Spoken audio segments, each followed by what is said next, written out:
Powers of attorneys are used all of the time in real estate transactions, and they seem to be more common as of late. Powers of attorney allow an individual, otherwise known as an agent, to act on behalf of another individual, known as the principal. Powers of attorneys, or POAs as we like to call them, can be general or specific. The agent can act on behalf of the principal for personal matters and financial matters. And in our industry, agents can be given the right to close real estate transactions on behalf of the principals. When an agent rightfully acts on behalf of the principal and their successors in interest are bound. In June of this year, I did a tip of the week on the requirements of a power of attorney. To quickly go over what makes a POA effective and valid in real estate transactions: 1, it must be in writing. 2, provide the name and address of the principal. 3, provide the name and address of the agent. 4, be signed by the principal and notarized. 5, specifically state that the powers granted include real estate transactions. And 6, if a specific POA lists the specific property to which the real estate powers are applicable.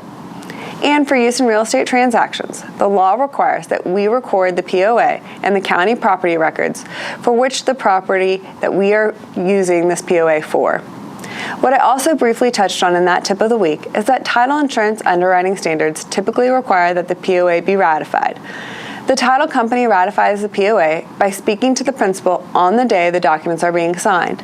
The other day, I had an agent who did not understand the reason for ratifying the POA. Their client was in a completely different time zone, on the other side of the world, and told us that it would be very hard to connect, and that we should know that the POA is valid because it was signed in our office. We ratify the POA for a number of reasons, 2 of which are to verify that the POA was signed by them and that it has not been revoked. In the case where the agent called me the other day, we knew that the principal signed the POA because they signed it in our office a few weeks prior, so that wasn't an issue. However, the POA could have been revoked at any time after signing, but before our closing. A revocation is done by a principal's express revocation. So, we can protect ourselves and our clients from disputes by confirming that the POA has not been revoked. Further, we must ensure that the principal is still alive. If the principal is no longer alive, the POA is no longer valid. Also, if the principal is incapacitated at the time of the real estate transaction, we may require verification that the principal was competent at the time of signing the POA. The POA should specifically state that it survives the incapacity of the principal. This is called a durable power of attorney. So if the principal was competent to handle their financial affairs when they signed it, a durable POA may still be used following incapacity, such as dementia or Alzheimer's.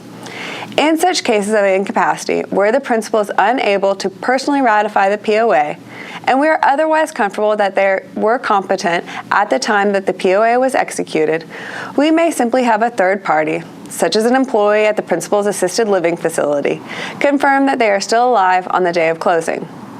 The title company may also have the agent sign a document at closing called Certification of Durable Power of Attorney by Agent, which, under Texas law, provides certain legal protections to the persons relying on the POA.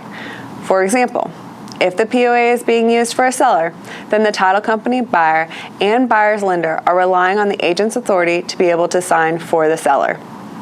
While such certification is helpful if a challenge to the POA later arises, ratifying the POA up front can avoid a lot of complicated disputes in the future, and expensive ones.